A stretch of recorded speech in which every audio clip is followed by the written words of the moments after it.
Welcome to A Stranger, a Suitcase and a Story. I'm Anton van der Walt. This is a podcast about starting over.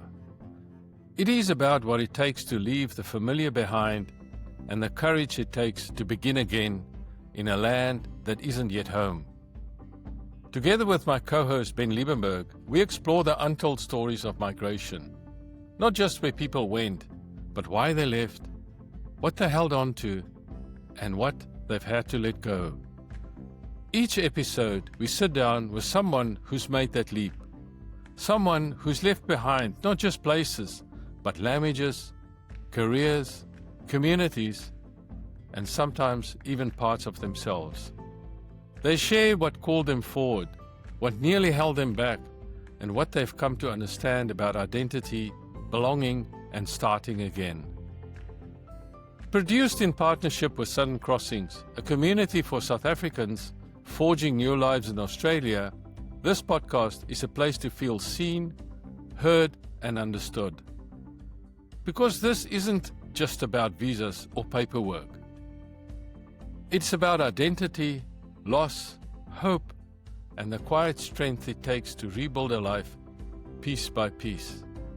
So wherever you are on your journey, arriving, settling, or still thinking about it, welcome. This is where stories connect us all. Good morning, ladies and gentlemen. This information to customers travelling on the land airways. Flight LA 800 President, Qantas 321, service to Auckland and Santiago. You're listening to episode 26 of A Stranger, Suitcase and a Story. And with me is my co-host Ben. Are you ready for today, Ben? Yeah, looking forward to it, Anton. Thank you. How are you? I'm very well, thanks. Very excited. We've got a fantastic guest here today. Yep. I'll just proceed to introduce him. With us today, we have Tim Netscher. And so Tim describes himself as a bit of a migrant, shaped by a career in mining that took him across South Africa and Australia and around the world, including United States, Canada, Brazil, Indonesia, and beyond. His move to Australia began as a 6-month assignment. He was sent to Billiton's Western Australia operations to stabilize a joint venture that had gone badly off track. Instead, he was instructed to sell his house in Edenvale, relocate to Brisbane, and become Australian. In those days, you didn't debate the decision like that, and Tim has never regretted it. At the core of his confidence is something he still holds on today, and that is graduating as a chemical engineer from Wits. Not because he's practiced it forever, but because it proved to him that he could perform under pressure, no matter how complex or unfamiliar the environment. That belief has carried him through repeated reinvention, including effectively starting again in a new country. Over more than 5 decades, Tim has worked across operations, capital projects, transactions, sustainability and leadership, spanning commodities from platinum and nickel to uranium and gold. For the past 15 years, he served largely as a public company director and chairman, guiding companies through growth, complexity and change. One achievement stands above the rest. Tim played a leadership role in conceptualizing, building and commissioning the Gruyere Gold Mine in Western Australia as a 700 million Australian dollar project that included a mine, processing plant, power station, village and an airport in one of the most remote locations in the state. And it was delivered on time, on budget, fit for purpose and sustainability, and that is a rare outcome in a large capital project. As chairman of Gold Road Resources, Tim helped bring in Goldfields as a joint venture partner to fund the development. Gold Road was later acquired in an Australian dollar 3.8 billion transaction, marking the culmination of a long and disciplined value creation journey. And yet, for all the places that he's lived in and the companies that he's helped build, some things remain constant. Tim still returns to South Africa each year, and when the Springboks run onto the field in green and gold, he still feels it. Proof that you can build a full life in a new country without erasing where you came from. This is a conversation about leadership, migration, achievement, and a long game in business and in life. So welcome, Tim. Really great to have you here. Thanks, Anton. Good to be with you. Yes. And nice to meet Ben. Yes. Yeah, so Tim, I got through your introduction, and I have to say there's big parts that I couldn't even put in. Otherwise, we'll only do an introduction. So, but I think that you say you're a bit of a migrant, but you said your father was in mining, right? That's right. Yep. Yeah. So my dad was a mining engineer, and I'm not a mining engineer, as you just mentioned. I'm a chemical engineer, and he started out in the mining industry in South Africa how he got there was he was actually a young orphan boy in India. He grew up in India as a sort of fourth or fifth generation in India, and he wanted to become a mining engineer, and he read that the best mining engineering was in South Africa. So he wrote a letter to the then mayor of Johannesburg.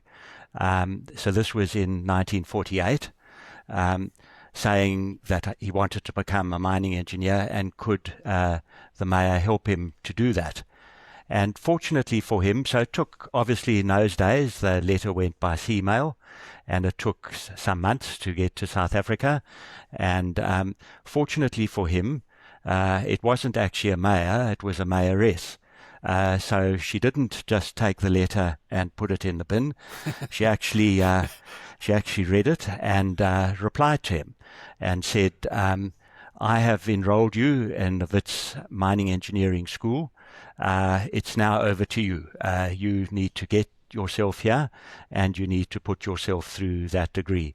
So he did. He got himself to South Africa, and he put himself through that mining engineering degree. And then, as I say, he started work in the South African mining industry and worked his way up, and he became a senior executive in Gencor when he retired. And he said to me, when I graduated as a chemical engineer, you don't want to work in the mining industry. You can go into many things as a chemical engineer. Pick something else. Yeah. I had two job offers when I graduated. One was with Caltex in Cape Town. So next to the beach and next to the winelands, what could be better for a young graduate? And the other one was with Impala Platinum in the industrial town of Springs, east of Johannesburg. And the only thing was that Impala Platinum paid, I don't know what it was, like $10 or $20 a month more than Caltex, and it also provided free accommodation, and these were important things to somebody who at that stage had a student debt and didn't have anything to his name apart from the clothes on his back. So that's how I started work in the mining industry, and I've been in that industry for, as you said, for over 50 years. Well, that's just an amazing story. I asked you about your father, and you come up with this story. That's just amazing. So, he explicitly said you don't go into mining, which is what you went to do. And but my father said to me, just don't, whatever you do, you need to get a degree and don't go to the railways. I listened to him. I didn't do that. But I want to, before we get too far, I want to talk a little bit about our suitcase moment. And so, I want to connect a little bit with the mining and what happened in Australia. So, our suitcase moment, Tim, is some historical thing or something that we can connect that says, there was something much broader and bigger about who we are and why we're here and so on. But it was, so this is about the modern mining secondments, and that's before that, the FIFO flights, the fly in and fly out, and that's how it's done nowadays. But the South African-Australia connection was already being shaped by ships, gold, and geography. And in the late 19th century, one of the major migrant routes to Australia ran via Cape Town, then across the Indian Ocean to Fremantle and to Melbourne and Sydney. At the same time, gold was reshaping both regions. The Witwatersrand gold rush began in 1886, and that turned Johannesburg and the Rand into one of the world's most important mining center. Just a few years later, Coolgardie in 1892 and Kalgoorlie in 1893 ignited Western Australia's goldfields. And by 1905, Kalgoorlie Boulder was recognized as a world leader in gold extraction metallurgy and was described as only second to the South African Rand as a leading gold producing center. So if we can fast forward to the corporate area, and the bridge becomes structural. So Billiton was documented South African corporate lineage via Gencor's acquisition of Billiton's mining division in 1994. And I'm sure you were very much in that space, Tim. And in 2001, Billiton merged with BHP and to form BHP Billiton. And one of the most visible South African leadership threads in that period was Brian Gilbertson, a South African deal maker who helped build BHP Billiton and served as CEO and before departing in 2003. And the demographic footprint is real. So the 2021 census, Ben, counts 44,889 Western Australian residents born in South Africa and 189,207 nationally. The Department of Home Affairs in Australia estimates 214,790 South Africans born, people living in Australia as at the end of June 2023. So the pattern is older than we think. It starts with the ships that stopped at Cape Town, accelerates through the gold booms on two continents, and then becomes a modern corporate pathway. Many people didn't arrive describing themselves as migrants. They arrived as capability on an assignment, like Tim, for 6 months. And over time, those temporary postings become their new lives, right? Yeah. So I think you came, as you said, over 6 months and then stayed. Yeah. Yep. No, I did. And that was, I mean, you just touched on it, Brian Gilbertson, and at that time, Billiton was a very dynamic company to work for. The mining industry was known to be quite a staid, conservative industry, and all of a sudden you had somebody who was making deals, who was going for innovations and things like that. So the top team at Billiton, the chairman was actually Derek Keys, Yes. and Brian Gilbertson, who unfortunately Brian died in December 2025, so just 2 months ago, in his house in Plettenberg Bay. I mean, he was an amazing leader. He was a physicist by training, and then came to work in the mining industry also by accident, but was, as I say, very innovative, and it was very exciting to be working in that organisation. Derek Keys, as you, I'm sure, well know, in that same period became the Minister of Finance for South Africa. Under President de Klerk, and then when President Mandela became the president, he was asked to continue in that role, which he did under President Mandela for a good year or two before then leaving to come back into the private sector, and then eventually retired. So two very, very brilliant people, and leading an exceptional team. And for us younger guys, if we went in to do a presentation on some new idea we had or something like that, gee whiz, we knew we had to prepare, and no matter what preparation you did, you always got caught out by a question that you never thought, you never anticipated. So it was very stimulating working in that environment.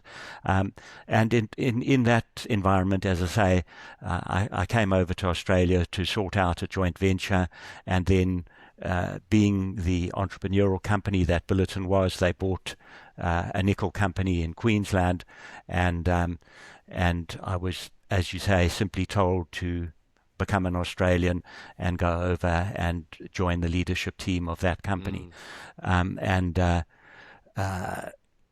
You did what you were told, but nonetheless, I grabbed it with both hands. I relished it.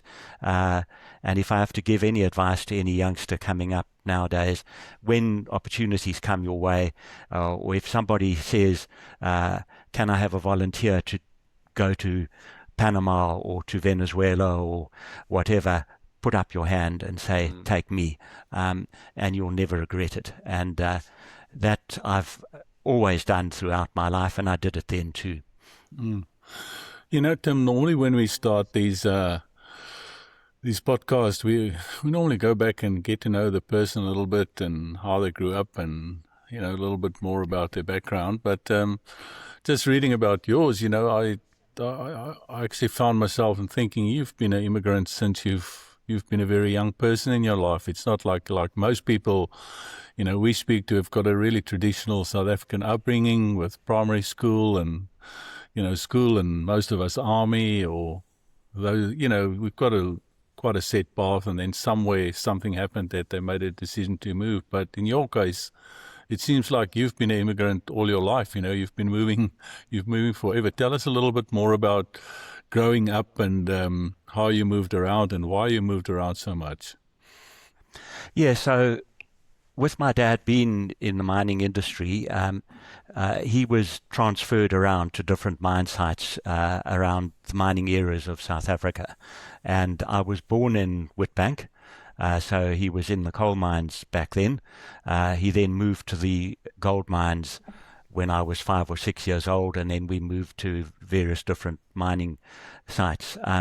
I probably never lived more than a year or two in any one place.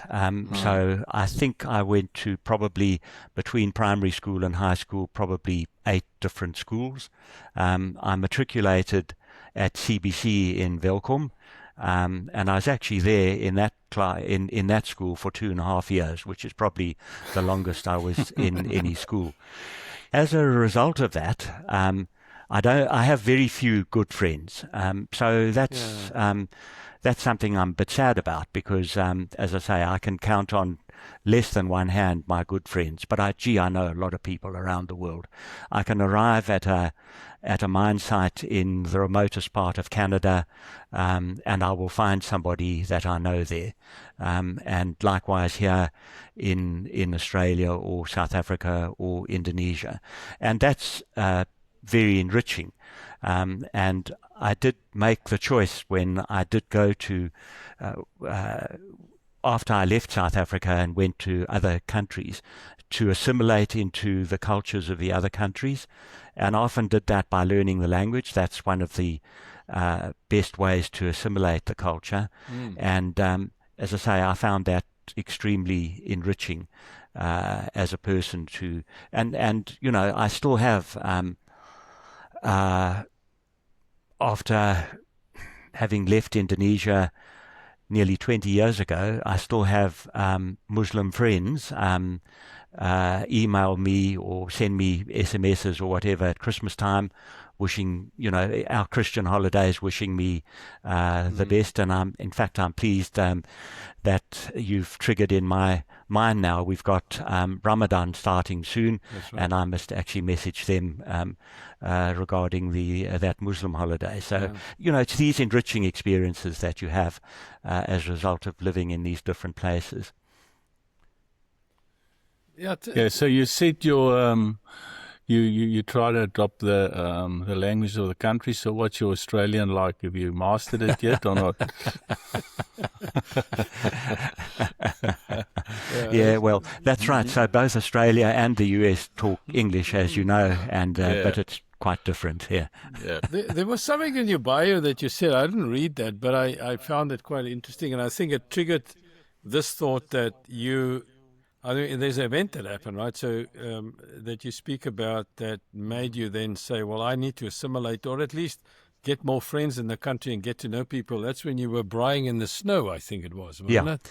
Yeah, that's right. So I was, my first overseas assignment was back in 1976-77, and I was sent to New York as a platinum group metal salesman.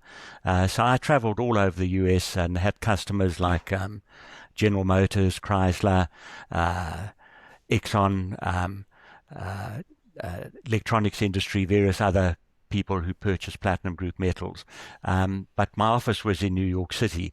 And being my first overseas assignment, one of the first things I did was seek out other expatriate South Africans. And, these were nice people, and I made some good friendships. But I just thought when we were having a braai in the snow, that something's wrong here. And I resolved then that from then on, when I went to another country, I would not actively seek out other South Africans. I would seek out people of the country that I was in and try and assimilate the culture. Sure, I bumped into other South Africans in the process. That was a bonus.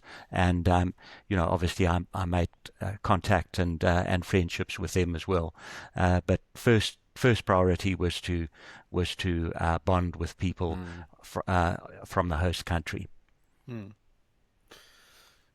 I want to talk. You the one thing that before you finished uni, you do talk about the fact that you studied chemical engineer. You never did that, but there was it seems the idea of studying chemical engineer, which is not for the faint-hearted, obviously. That to you was a kind of defining moment for yourself to say, well, if I can do this, I can do other things. Is that right? Yeah, that's right. So chemical engineering is a really tough degree. So, and here I'm going to be a little bit elitist, because you get other engineers and you get chemical engineers. And it's okay. It's okay, Tim. I studied BCom, so that's okay. You can say that. So after I did the chemical engineering degree, I did in fact do a BCom and an MBA degree. And in the chemical engineering degree, I'm not ashamed to say that I was towards the bottom of the class, and I'm very proud that I actually got the degree. When I did the BCom and the MBA, I graduated at the top of the class. So that, I think, explains to you that chemical engineering is pretty tough. I put my foot in there. Or maybe I was just going through a stupid phase then, I'm not sure. No. But so I felt, because I had to work so hard, and I don't find anything overwhelming. So I've gone into a lot of different situations over my career in different parts of the world, and I've been able to deal with them and not felt daunted or overwhelmed by those situations. By the way, in Australia, as you well know, when you come back into the country, you fill in an incoming passenger card, and it says on there occupation. Yeah. And my occupation is chemical engineer. Okay. Because I've been chairman, I've been managing director, I've been general manager, but I'm just a chemical engineer, and I'm very proud of that. And I suppose if anyone ever reads those forms, they might think, gee, this is a very slow person because he's had the same career his whole time that he's been here. It is. So, Tim, just, you've obviously said you've moved around, was, from that point of view, probably difficult to form that long-lasting relationships. But what are the things that also shaped you and helped you through the rest of your life, having that kind of lifestyle, or having to move around, adaptability, flexibility, that kind of thing? Or how did it shape you going forward and help you for your future life?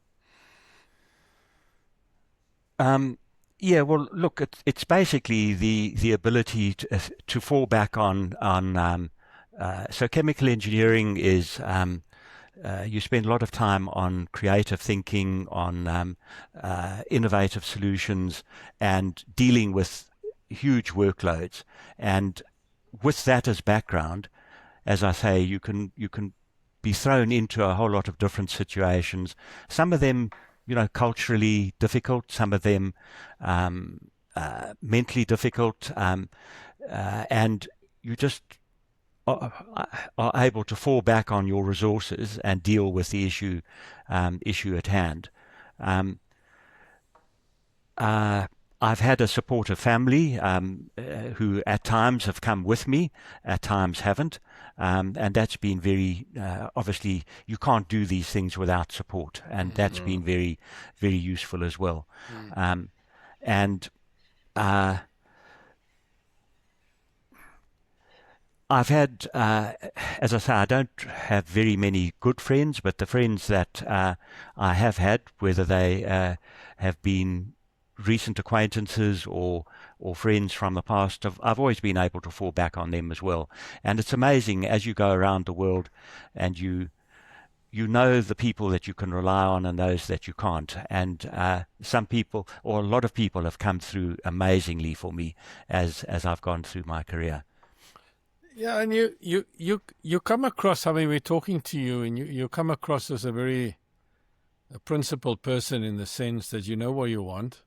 You know where you come from. What influence did your father, I mean, for him to come across and, it's, write a letter and I don't even know how he paid for himself during that university days, how that even went, and what did you get from him that made you what you are today? So, look, I think we can all probably say what I'm about to say. So that was a different era, right? So, I mean, my father had a tough life, putting himself through university, etc. So he was a tough man. He was a hard man, and he didn't tolerate fools. He didn't tolerate lazy people, and he was amazingly helpful of people who wanted to help themselves. Yeah. But people who didn't want to help themselves, he just had no time for at all. So you learned that pretty quickly in your life, that you weren't going to have this soft, cuddly person that you could fall back on. That didn't exist in those days. Likewise, I mean, we all went to school in those days, and going to CBC in Velkom, the Christian Brothers, they were tough, and you didn't do what you were told. Well, you found out pretty quickly that you'd done the wrong thing, and you didn't do it again. So that was the sort of environment that existed then, and I'm sure you and Ben had sort of similar experiences, and I struggle a bit these days when I go to a mine site and there are these signs up saying, if you have mental illness, phone this number, or if you're struggling with something, phone that number. And I know why those signs are there, because I know that people are genuinely having issues, but I struggle with it because that's not the environment that I grew up in. It's the environment I grew up in. If you didn't help yourself, there was nobody there to help you. Yeah, and I can imagine that. That what you just said there is a completely is a different conversation because I know what you mean. But I think going back to this growing up. I mean, my father was born in Springs. In 1932, so that era where he grew up, and his father was in the railways. That's why he told me not to go there, and so he was a station master, and that's how they grew up, and it was a very different world. But I think that for you to have done what you did, to go all over the world, because I know I have, and I know Ben has. I was lucky enough to do some expat assignments overseas, and you go into a country you can't speak the language really at all. Really, you don't know where to buy anything. You go there, and look, they make things easier for you with how they settle you in. But it's tough. It's tough on you. It's tough on your family. And it's difficult. And I suppose if you come out of an environment where everything is given to you, which none of it was to you, then you won't make it in an environment where you have to look after yourself and build a career in different places from a young age, right? Yeah, no, absolutely. You won't. And when I look at some of the bright young people and hardworking young people coming up now, they didn't have that background, but gee, they're still achieving to a huge extent, and I really admire them. I deal with people working in the merchant banks and that sort of thing, and these guys are working 18 hours a day, getting deals done and things like that. And as I say, without having come from that school of hard knocks, they're still achieving, which is really great to see. Yeah. Fair enough. I wanted to ask you, the fact that you started traveling so early in your life, but they were all consignments, were they? They were always, you knew you're going to go there and come back at some stage. So when you eventually got the nod and say, all right, you're going to Australia, but it's permanent, did it feel different to you? Or was it just another journey? Or did you feel, was there something, a bit of a shift mentally for you, the fact that it's now permanent? Well, I suppose what helped was that I'd been over here on a temporary assignment for 6 months. So I knew what I was coming to, and I liked what I saw. So it wasn't very hard to then say, okay, we'll go back home, sell our house, and make arrangements with our pets and all that sort of thing. All the stuff you do, and then come back here. So I think that was a huge help, having lived here for 6 months. Yeah, no, definitely. I mean, I think having that opportunity to just, without any pressure, get to know your environment, that makes a big difference. And we, everybody's different. We've had people on here that was just forced. They had to come, and they had 2 weeks, never been here before. And then you've had other people who's had quite a soft landing, and I suppose it's differently for everybody. But I found, certainly for myself as well, because when we came over, I came over on a work assignment as well, and we didn't know whether we're going to stay or not. And I think mentally it helped us tremendously, the fact that we had no pressure on us. And it was just, we were just here, and, whatever happens, happens. Yeah. No, I agree. And look, you used the words there, soft landing, and there's no doubt my move to Australia was a soft landing.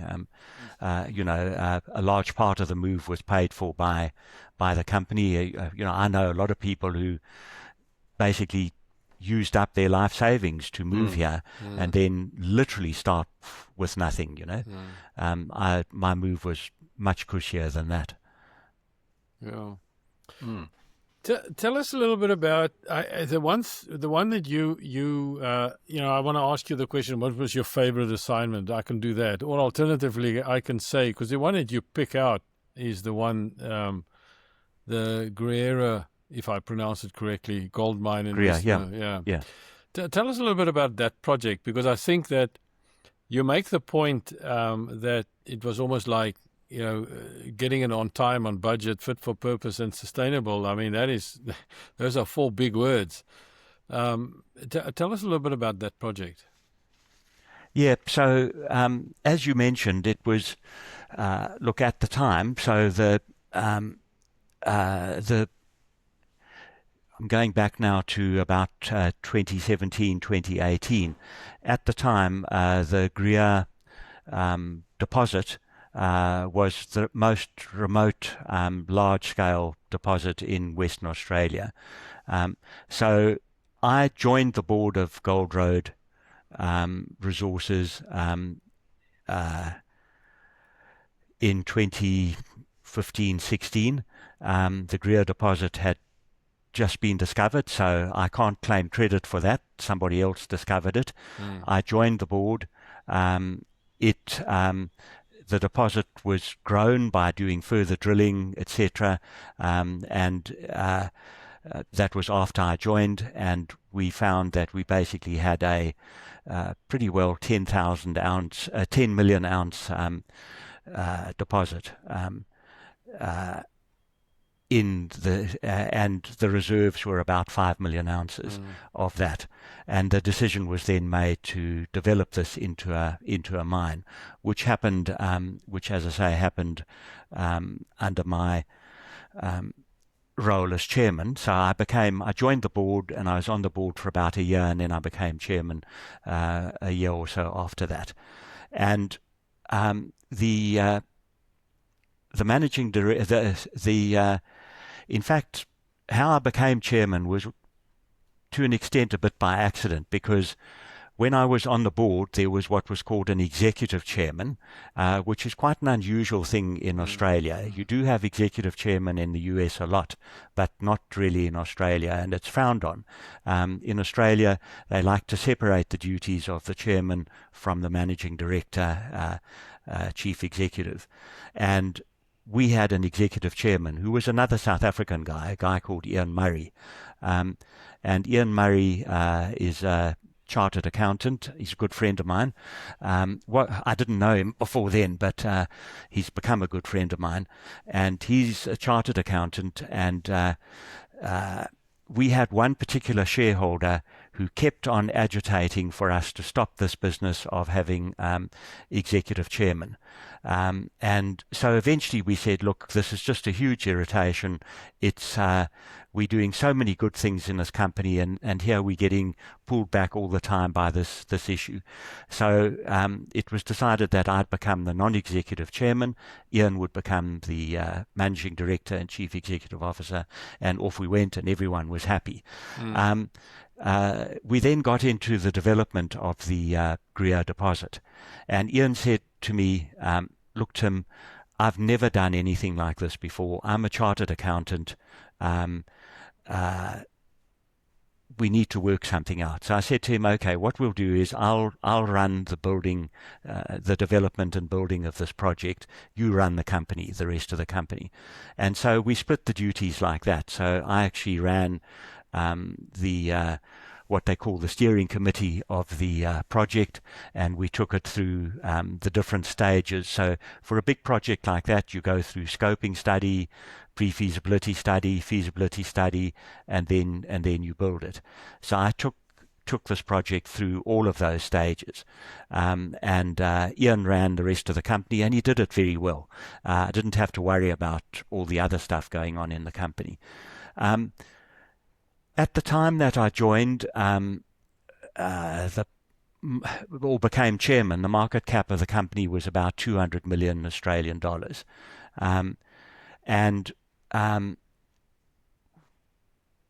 We went through those phases of study. We got to the point of needing to develop this project. We had a market cap of $300 million, and it required $700 million of money to build this project. So big ask for a small company. So that's when we brought in Gold Fields. So we sold them half of the project, and their entry price that they paid was our share of the capex. So half of the 700 million, 350 million, was what they paid for coming into the project. So they paid for our share, and they also had to pay for their own share of the project. I brought them in. They came in while just as we started construction. Obviously, them being a big company, did a whole lot of due diligence and whatnot to make sure that this project was all going to work well. They brought in a whole lot of experts to assess the project, and I'm proud to say that they couldn't change anything. They said, it's perfect, you go ahead and build this project. So that's what we did. And as I said to you, it delivered on those four metrics. So on time, on budget, fit for purpose. So in other words, it ramped up as it should have, did what it should have done, and sustainably. And I just want to stop on that sustainably bit, because that is very important to me. As I've moved around to different mine sites around the world, one of my principles has been to leave the place in a better state than when I got there. And all too often in mine sites, you find that a mess is made, and people make money and they move on and they leave a mess there. I'm very proud that this is not the case. This has never been the case for me in different mine sites in South Africa, in Indonesia, in South America, and here at Gruyere. And I'm also very proud of the fact that there's companies measure their indigenous percentage of employees, and we topped out at around 7%, and the average is around 2 or 3%. Oh wow! Which is about the population ratio, and I'm really proud of that, because those are people who were living in the vicinity of that mine site, who, if that mine site wasn't there and they weren't given the employment opportunities, would have effectively been living in squalor and had no prospects. And I'm proud to say that I've been part of creating some life-changing experiences for a number of people. And the same thing, I can say the same thing about, in particular, Indonesia and South Africa, and that I find, very uplifting and energizing. Tell us a little bit about the work in Indonesia in that space.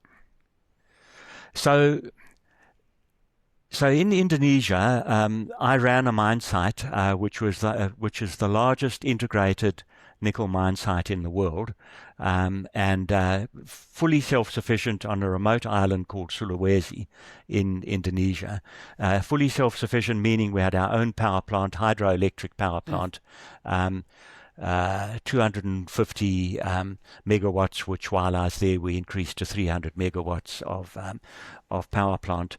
I had 5,000 employees, so a lot more labour intensive in Indonesia than say here in Australia, and a large mining fleet, processing plant, etc., and very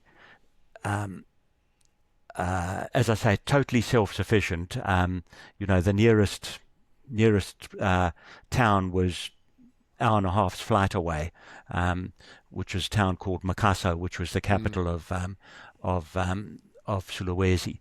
And again, you had to fall back on your own resources. I was very proud of the fact that of those 5,000 employees, about 20 were expatriates. The rest were Indonesians, which we developed. So I had, living side by side, Indonesian managers and Canadian, Australian, South African managers.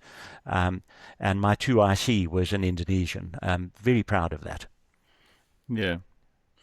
And I learned to speak Bahasa Indonesia, which is actually not a hard language. And one of the reasons why it's not that hard for South Africans, by the way, is that it was a Dutch colony. And so quite a few of the words have got Dutch roots, right? So instead of poskantoor, they say kantoor pos. And so it's quite, so quite perversely, thousands of kilometers away from South Africa, there's quite a few language roots that are common. Yeah, just learned something there. Yeah. I just wanted to ask as well, just mobilizing the mines, and probably a little bit for people in your industry, it's things you do every day, but probably for others listening to the podcast, not always that easy in Australia to mobilize and get a mine off the ground. So tell us a little about the things that you had to do just to get buy-in from the local population and to get approval to go ahead, and how did you go about doing that? Yeah, so my belief and guiding principle in a mine site is you've got your close community, so you can go out in concentric circles, and your close community has to be on site, and a little bit different in our very remote site here in Western Australia, because the remote community was actually very small. But in most other places, it's quite a sizable community. And these are all voters, right? And so if they are on side, it's almost axiomatic that the provincial government or state government the relevant people in there will be on side. If they're not on side, the opposite will happen, right? So when you go for an environmental permit or one of those many permits that you have to get, construction permit, whatever, one of the first things that the environmental minister will do is phone the local member for parliament for that area and say, what about this site? And if the local member says, gee, this site has got to go ahead, and the whole community is behind it, you just find it much easier. Obviously, you have to tick the technical aspects as well, but it's much easier to get those permits, and so that's a pretty good guiding principle when you build a mine site. And so, and that's by getting on the ground and speaking to the people. I always insist that my people participate in all the local events. So the local school board, they're on it. If there's a sports event, we're there. We're participating. We're not just throwing. We don't just put a fence up and throw a bag of money over the fence and hope that the natives will stay quiet, which is sort of the old model of how you do these things. And there's a sporting event coming up. Let's throw a packet of $10,000 that way and sponsor it. You've got to do more than that. You've got to actually be on the ground and talking to people, and then you find out what's important in their lives and how you can together change their lives for the better. Yeah. It's not that hard, but you have to put in the effort. Yeah, Tim and Ben, I hear how Tim is speaking, and in his bio we talk all about the business things and sort of all of that. But if you ask me, spending 45 minutes with Tim here, then his legacy is as he says, he's leaving a place better than what he found. But his legacy really is in the people. I can hear that in the sense that involve everybody, get everybody on board, and then in making sure that you grow the people of the area at the same time. And Tim, that's your legacy more than anything else.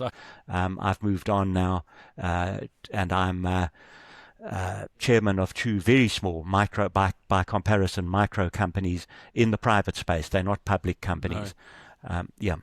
So what do they do? What is where do you go with high purity alumina? Where do you use that? So Aluminous is the name of the company, and we have a patented process and a pilot plant here in Perth to produce high purity for technology to produce high purity alumina. High purity alumina means another word is actually ultra high purity, so it's 4 nines purity, 99.99% pure, and sometimes even 5 nines percent pure, and it's used in applications like the battery storage. So in those batteries for battery storage, it's used on in these microchips for that go into the data centers for AI and things like that. It's used as one of the many compounds that goes into those microchips. It's used to make sapphire crystals, which are used for lasers and other optical applications. Okay. So it's all sort of in the high-tech end of the world, and it's quite new to me. Obviously, I haven't worked in that era before, and I'm thoroughly enjoying it, and I'm learning obviously new things every day, which is fantastic. So it's quite exciting. Being a new sort of entrepreneurial company, the chances of it taking off are probably 50-50. So if we're having this discussion in 6-9 months' time, we'll have either bombed or we will have we'll be on an amazing growth path, and I'm relishing that. Well, you're certainly in the right space if you do products for battery storage and data centers, because you can't buy any electronic equipment nowadays because they're all going in data centers. It's just crazy what's happened. Yeah, that's an exciting project that you're involved in, and so Yeah, but I'm sure that your chemical engineering background is now Well, very helpful. I'm definitely scraping away the cobwebs to to try and remember some of these things as I try and keep up with these youngsters now who are who are coming up with this technology, and it's exciting. It's probably a little bit away from the business side to it, but back to the human side of it. So how did the whole move to Australia, becoming Australia's citizen, and now actually, working as an entrepreneur in Australia, how was that journey for you? Was it an easy journey? Did you find it relatively easy? Was there quite a few obstacles? What was the journey like? Yeah, so in the early days, as I said, we went. I was told to join this Queensland company called QNI Nickel, based in head office was in Brisbane, and the operation was up in Townsville in Queensland, and myself. And one or two others from Billiton were put into the company because we bought initially half the company, and then we bought the other half probably a year or two later. And one of the other guys was an Afrikaans chap who was the CFO. And I won't mention his name because he might become embarrassed. He actually returned to South Africa, and he's built himself quite a good entrepreneurial career in South Africa. But he said to me one day, Tim, these Australians are doing a performance appraisal on us every day here, because they were very judgmental. They were sitting there and they'd come in and say, we've got this issue, what are you going to do about it? And then we'd make a decision, and you could see them judging, these people from South Africa. But you then build your credibility. They respect you, and then you take your rightful place in the company. And obviously, in the background, of course, you take a big financial hit coming here from South Africa. This was in 1997, and you may not believe it, but back then the exchange rate was you paid three and a half rand for $1 Australian. So it was still much better than it is now, but I thought it was terrible. And I didn't get that many Australian dollars for my then 25 years of savings, basically, and in South Africa. So effectively, in that respect, you start from scratch. And then on the work front, as I say, you build your credibility, and then you take off. And I found, probably after the first couple of years, you've built people are respecting you, and you just simply get on and grow the business, and you go from strength to strength. I think you're a pretty measured person from, just talking to you. So, sometimes the Australians find it hard working with South Africans who are, too confronting and so on. And I'm sure, even if we don't try to be confronting, that happens. And, no, we don't. Yeah. But, we are more direct. Yeah. I want to ask you, one of the things that you say is that you don't have family left in South Africa, but you go back every year. Yeah. Why do you do that, and where do you go, if I may ask? Yeah. So this is a second marriage. So I married an English woman about 11 years ago now. If she was sitting here, she would tell me exactly how long, but about 11 years ago. And she, however, spent quite a bit of her life in South Africa, and so she has two daughters who are married, and they've got their own kids. And one lives in Blouberg in Cape Town, and the other one lives in Hermanus. So we actually have an apartment in Blouberg, which we just lock up and leave, and then just go back to it every Christmas time. So normally we go there towards the beginning of December, and we come back towards the end of second half of January. And we obviously visit her, or she gets the chance to visit her daughters and grandkids. I get the chance to enjoy the good South African wine, which is still outstanding, I must say. And I do collect and drink red wine from around the world, and I have, I must say, the South African red wine more than holds its own. And then I'm also forced to play a little bit of golf and various other things, and just generally relax. Yes, and of course it's great weather that time of year in the Cape, right? It's the same as in Perth. Yeah. Yeah. No, that's fantastic. Sorry, Ben, you want to say something? No.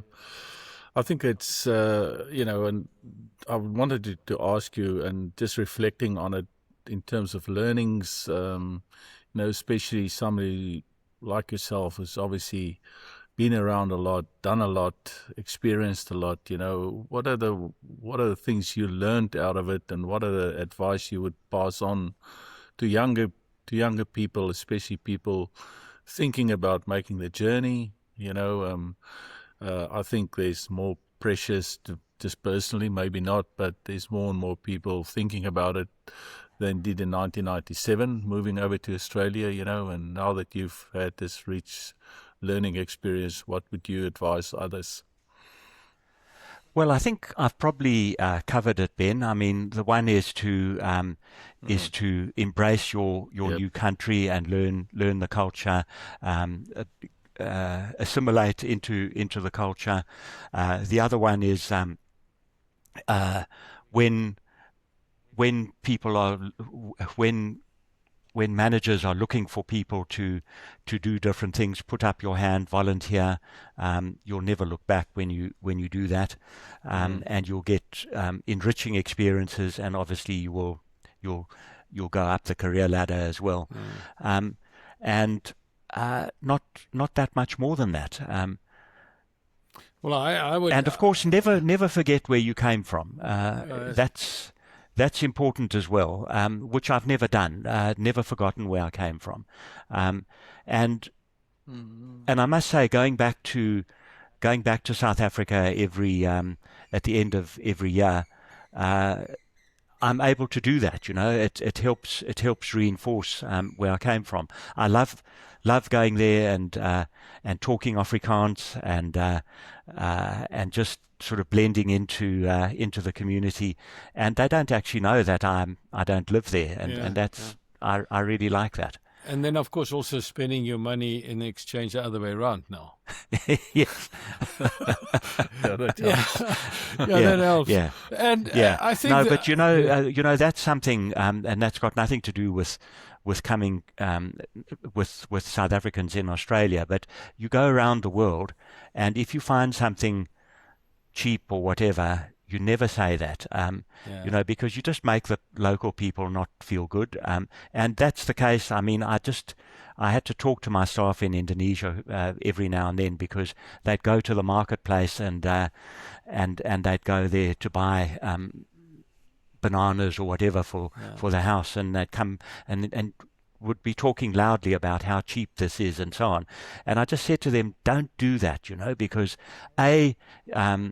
you're making it bad for your Indonesian colleagues, because now these people who are selling these bananas think, these are cheap. I need to put my price up, and you're doing this in these people's marketplace. And the other thing is, so what are you getting out of it by telling everybody that you're rich and they're not? Just keep quiet. And so I mean, you're right. I can go over and spend Australian dollars, and sure, I have fantastic meals at half the price that I have here, and fantastic service, people who actually want to work and want to serve you, versus I don't know how it is on the New South Wales coast, but I mean, here in Perth, you go to restaurants and people don't really want to be there. They're just working there because they can't find another job, and things like that. And I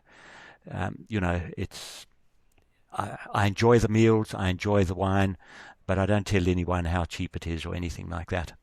Yeah, good point. Yeah, it is a good point. And I want to add, Ben asked you a good question about, and what advice would you give? And you talk about, putting your hand up and assimilate, and don't forget where you come from. But the one thing that I want to kind of reiterate is that, if I'd say, well, what is it that Tim has done really well, then I think that his focus is when he goes into areas and when he works, he understands that he's got a senior position. He understands that he's going to influence areas, but then he says, okay, well, fine, how can I look after the broader community here, and what is it that we have to do in order to be accepted, be of use to people, and not just take their resources away, but train them or help them or bring them in. And that I think is a human trait, Tim. Not everybody has that, and so you've done that, you've expressed that, you've shown it. And I think that's a big legacy that you carry. And I think that's so important for people who want to go to places. Look who's around you, who you can help, who you can train, who you can bring with you in the process. Because not everybody, had your life wasn't easy, but you still got a fantastic education. Absolutely. You could. Your father had a decent job, and he could provide you the education, you could take it from there. It's the best thing he could do for me, yeah. Right, and that's the privilege, right? And so what do you do with that privilege? And I think, Tim, you've been a great example of that. Yeah, look, if we get religious now, and I don't go to church, but I do believe in all of that sort of thing. And I believe that, God gave us talents, and that's fantastic. But the flip side of that is we have to use those talents to make the world a better place. That's what we have to do, and that's the obligation that we have. And that's my religion. It's as simple as that. Yeah, that's fantastic.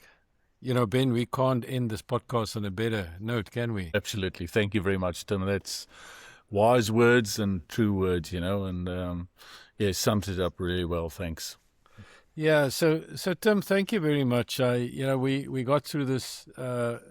What I loved about this podcast, we talked about a lot of things, especially business and all of that. But the last 5 minutes of this podcast was just wonderful, when we kind of lift the veil a little bit who you really are. And who you really are is a generous person, a kind person, somebody that says, how can I be of use to people, and how do I use that what I have to make this a better world? And that's wonderful, and those are wise words, Tim. So thank you very, very much for your time on this podcast. Really enjoyed it. Look, thanks for your kind words. You've said things about me which, are very generous. But thanks very much, Anton and Ben. Nice to meet you. Yeah. Thank you, Tim.